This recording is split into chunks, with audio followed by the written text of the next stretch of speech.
Saat mendapat rahmat tentu kita bersyukur, tetapi bersyukur dengan sewajarnya saja, tidak perlu kemudian menjadi sombong dan merasa lebih baik dari orang lain. Dan ketika kita mengalami cobaan hidup, mungkin sesuatu yang berat, kita juga diajak belajar dari Yesus yang rela memangku salib demi kita semuanya. Dan janji Kristus adalah itu, atau kalau cobaan hidup itu tidak lebih daripada yang kita bisa tanggung, karena ringan dan pasti bisa kita laksanakan. Dalam nama Bapa dan Putra dan Roh Kudus. Tuhan bersamamu. Pak Romo, Buder, Suster, Bapak Ibu dan saudara-saudari yang terkasih dalam Tuhan, selamat pagi dan berkah dalem. Pagi hari ini kita berkumpul merayakan Ekaristi pada peringatan wajib Santo Bonaventura, Imam dan Pujangga Gereja. Bonaventura nama aslinya adalah Jan Firanza, lahir di Viterbo tahun 1218. Sebagai anak kecil, ia sakit-sakitan dan pernah disembuhkan oleh Santo Fransiskus Assisi. Pada usia 25 tahun, ia masuk Ordo Fransiskan dengan nama Bonaventura.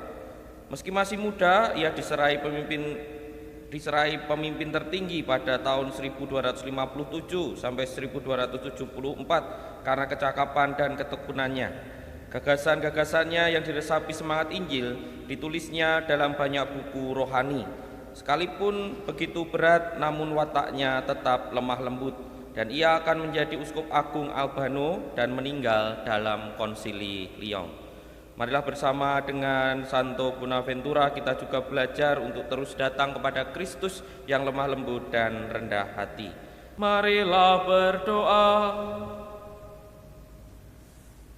Allah Bapa yang kekal dan kuasa, hari ini kami memperingati Santo Bonaventura. Semoga hati budi kami diterangi pengetahuannya yang cemerlang dan hati kami dikobarkan oleh cinta kasih-Nya. Demi Yesus Kristus, Putra-Mu Tuhan dan pengantara kami, yang sedang berkuasa bersama Diko dan Roh Kudus, Allah kini dan sepanjang segala masa. Amin. Bacaan dari Kitab Keluaran. Waktu Musa mendengar sabda Tuhan dari tengah semak duri bernyala, berkatalah ia kepada Allah, "Apabila aku menemui orang Israel dan berkata kepada mereka, Allah nenek moyangmu telah mengutus aku kepadamu. Dan mereka berkata, siapakah namanya? Apa yang harus kukatakan kepada mereka?" Sabda Tuhan kepada Musa, "Aku adalah Sang Aku." Lalu dilanjutkan, "Katakanlah begini kepada orang Israel, Sang Aku telah mengutus aku kepadamu." Sabda Allah pula kepada Musa, "Katakanlah ini kepada orang Israel, Tuhan Allah nenek moyangmu, Allah Abraham, Allah Ishak dan Allah Yakub telah mengutus aku kepadamu. Itulah namaku untuk selamanya, dan itulah sebutanku turun-temurun. Pergilah, kumpulkanlah para tua-tua Israel, dan katakanlah kepada mereka, Tuhan Allah nenek moyangmu, Allah Abraham, Allah Ishak, Allah Yakub, telah menampakkan diri kepadaku serta bersabda, Aku sudah mengindahkan kalian dan juga apa yang dilakukan di Mesir terhadapmu. Maka aku telah bersabda, aku akan menuntun kalian keluar dari kesengsaraan di Mesir menuju negeri orang Kanaan, orang Het, orang Amori, orang Feris, orang Hewi, dan orang Yebus, ke suatu negeri yang berlimpah-limpah susu dan madunya. Setelah mereka mendengarkan perkataanmu, maka engkau bersama para tua-tua Israel harus menghadap Raja Mesir. kalian harus berkata kepadanya, Tuhan Allah orang Ibrani telah menemui kami. Oleh sebab itu, izinkanlah kiranya kami pergi ke padang gurun 3 hari perjalanan jauhnya untuk mempersembahkan korban kepada Tuhan Allah kami. Tetapi aku tahu bahwa Raja Mesir tidak akan membiarkan kalian pergi, kecuali dipaksa oleh tangan yang kuat. Maka aku akan mengacungkan tanganku dan memukul Mesir dengan segala perbuatan yang ajaib yang akan kulakukan di tengah-tengahnya. Sesudah itu, Raja Mesir akan membiarkan kalian pergi. Demikianlah sabda Tuhan. Syukur kepada Allah. Tuhan selamanya ingat akan perjanjiannya. Tuhan selamanya ingat akan perjanjiannya. Bersyukurlah kepada Tuhan. Serukanlah namanya, maklumkanlah perbuatannya di antara bangsa-bangsa. Bernyanyilah bagi Tuhan, bermazmurlah baginya, percakapkanlah segala perbuatannya yang ajaib. Tuhan selamanya ingat akan perjanjiannya. Selama-lamanya Ia ingat akan perjanjiannya, akan firman yang diperintahkannya kepada 1000 angkatan, akan perjanjian yang diikatnya dengan Abraham, dan akan sumpahnya kepada Ishak. Tuhan selamanya ingat akan perjanjiannya. Haleluya, haleluya, haleluya,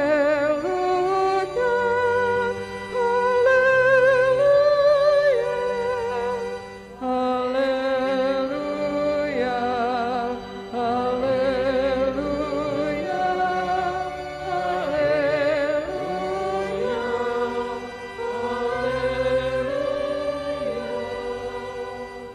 Datanglah kepadaku, kalian yang letih dan berbeban berat. Aku akan memberikan kelegaan kepadamu. Haleluya, haleluya, haleluya, haleluya.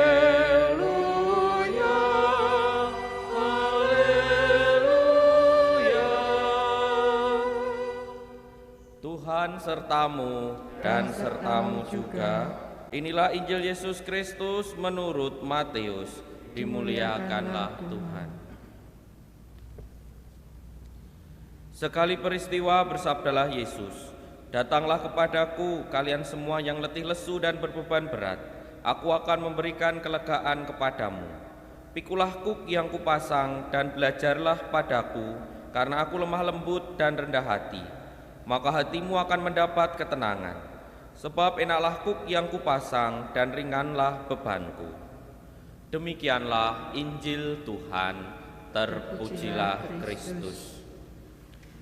Pak Romo, Bruder, Suster, Bapak Ibu, dan saudara-saudari yang terkasih dalam Tuhan, ketika membaca bacaan Injil pada pagi hari ini, secara spontan saya merasakan kelegaan, tetapi juga merasakan sebuah tantangan dari Kristus sendiri. Mengapa merasa lega? Karena saya tahu bahwa Tuhan senantiasa mengajak kita untuk datang kepadanya, atau dengan kata lain, Tuhan senantiasa siap kalau kita datang dengan membawa berbagai macam aneka kegembiraan maupun kesulitan yang terjadi dalam hidup kita. Itu seharusnya memberikan kita kelegaan, karena kita ada tempat untuk selalu datang ketika kita mengalami sesuatu yang mungkin di luar kekuatan kita. Tapi sekaligus juga menjadi sebuah tantangan tersendiri. Kenapa? Karena Yesus tadi mengajak untuk memikul kuk yang sudah dipasang. Kuk biasanya dimaknai dengan berbagai macam cobaan atau beban yang ada dalam hidup kita. Dan akhirnya tantangan yang berikutnya adalah untuk belajar dari Yesus sendiri yang lemah lembut dan rendah hati. Tentu belajar dari pribadi Yesus ini bukan soal yang mudah juga, karena kalau kita baca dalam kitab suci, Yesus sungguh pribadi yang luar biasa. Dia dibenci tapi tidak membalas, dia disakiti tetapi mendoakan, dia difitnah tetapi menjalani dengan hati yang sungguh ikhlas demi keselamatan seluruh umat manusia. Tentu kita bisa tahu apa yang dilakukan Yesus ketika memanggul salibnya dan berhadapan dengan orang-orang yang mungkin membencinya. Itulah yang menjadi tantangan bagi saya secara pribadi, karena belajar dari Yesus berarti juga berani belajar untuk bisa menjadi seperti Kristus dalam menghadapi berbagai macam hal yang baik dalam hidup kita, dan juga banyak hal yang buruk juga dalam hidup kita. Maksudnya adalah saat kita mendapat kebaikan, apakah kita tetap bisa menjadi rendah hati, tidak sombong, lalu merasa paling benar dan lain sebagainya. Dan ketika kita mengalami kesulitan, apakah kita lalu menjadi orang yang kuat, yang tidak mudah mengeluh, lalu membanding-bandingkan hidup kita dengan orang lain. Karena kan yang sering terjadi seperti itu. Mendapat rahmat maupun mendapat cobaan, kita sama-sama ditantang untuk belajar dari Yesus, untuk menjadi pribadi yang lemah lembut dan rendah hati. Saat mendapat rahmat tentu kita bersyukur, tetapi bersyukur dengan sewajarnya saja, tidak perlu kemudian menjadi sombong dan merasa lebih baik dari orang lain. Dan ketika kita mengalami cobaan hidup, mungkin sesuatu yang berat, kita juga diajak belajar dari Yesus yang rela memanggul salib demi kita semuanya. Dan janji Kristus adalah kuk itu, atau kalau cobaan hidup itu tidak lebih daripada yang kita bisa tanggung, karena ringan dan pasti bisa kita laksanakan. Maka para romo, Bapak Ibu dan saudara-saudari, brother suster sekalian, mari kita mensyukuri pertama bahwa Tuhan senantiasa siap untuk menerima kita, apapun yang ingin kita bawa, kebaikan dan mungkin kekurang baikan dalam hidup kita. Tapi mari kita juga bertanya kepada diri kita masing-masing, sudahkah saya berusaha belajar dari Yesus sendiri dengan segala kebaikannya, baik dalam waktu kita mendapat rahmat maupun saat menghadapi cobaan hidup? Apakah kita bisa tetap rendah hati dan tetap bertahan dan setia kepada Tuhan ketika kita mengalami hal-hal yang baik maupun yang buruk dalam hidup kita sehari-hari? Mari kita renungkan diri kita. Kita hening sejenak. Kami memaklumkan Kristus yang tersalib, Kristus kuasa dan kebijaksanaan Allah. Marilah berdoa. Allah Bapa, sumber segala kebijaksanaan, kami telah disegarkan dengan santapan suci. Kami mohon semoga berkat doa restu dan nasihat Santo Bonaventura, kami tetap bersyukur atas segala anugerah daripadamu, demi Kristus Tuhan dan pengantara kami. Amin. Terima kasih atas kebersamaan kita pada perayaan Ekaristi pagi hari ini. Mari kita mohon berkat Tuhan agar kita terus belajar dari Yesus dan mau datang kepadanya. Kita hening sejenak. Tuhan bersamamu dan bersama rohmu. Semoga kita semua, keluarga kita, serta niat-niat baik yang telah muncul dalam diri kita senantiasa diberkati oleh Allah yang Maha Kuasa, Bapa dan Putra dan Roh Kudus. Amin. Dengan demikian perayaan Ekaristi sudah selesai. Syukur kepada Allah. Marilah pergi, kita diutus. Amin.